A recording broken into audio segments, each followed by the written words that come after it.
So how do you process an astro image in PixInsight? Well, the first thing I usually do is go to Process, All Processes, and Automatic Background Extractor.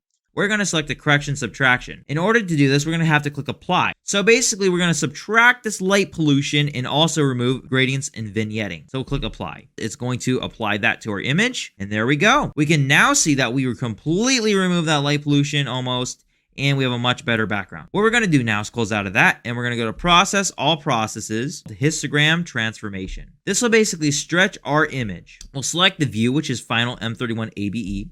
We can actually get rid of these two images as we no longer need them. As you may know from Photoshop, the Photoshop Levels tool is actually the same as the histogram transformation, except this is more astrophotography based. This button over here means reset the sliders to their original position, but it doesn't mean reset values. So what we're going to do is we're going to drag down the black point right here. As we select our view, we're going to drag down the black point all the way till it almost touches the peak of the histogram. Then we're going to bring up this right here, which is the midtone slider, which again brings out our extra detail. There we go. As you can see already, we have a much better image. So we're just going to keep doing that until our image looks good, and I think that looks good right there. Now what we're going to do is we're going to do a process called dynamic crop. We're going to rotate this by 180 degrees. That's what I'm using it for, really, is because I want to rotate it, but I'm also going to crop it. We're going to basically center this little dot on the core of Andromeda. So now, as you see, it looks all weird. Now what we're going to have to do is we're going to click Zoom to Fit. It basically makes it into the exact size of the image that makes it bigger and also fit new frame size. Now what we're going to do is that we stretch the image. What we're going to have to do now is remove this core because I think it's a little bright. In order to do this, we're going to click this Extract Luminance Layer, which is basically the brightness values. Now we're going to drag, as you see, this is a little instance over here of the luminance layer, which basically means a copy of it. We're going to drop a copy of it into this image, which is basically going to act as a mask. And so what we're going to do is say mask, show mask. We're going to turn off the showing of the mask so it doesn't impair anything.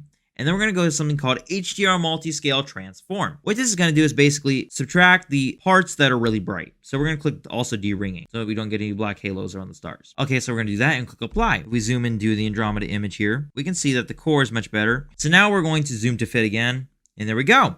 So now what we're going to do with this Andromeda image is deconvolution. But first I'm going to do a process called ACDNR, which basically denoises it. I'm not going to get into all the settings because I'm just going to leave defaults and apply this to the image, which is going to basically denoise it. Get rid of some of that color noise and some graininess. So now that we got this done, what we can do is now we can do the deconvolution as we wanted. So we're going to go to Process, All Processes, Deconvolution.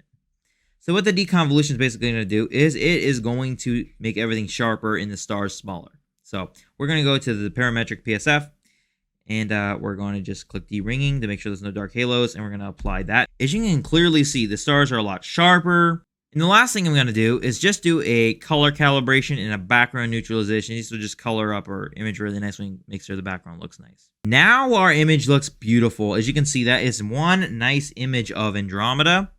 Looks really nice. Actually, just for this broken on lens, it's pretty nice. Got some nice deconvolution there, fixed it up a little, and it looks nice. And that's pretty much it for today. If you like my video, please give it a thumbs up, and if you like my content, please subscribe.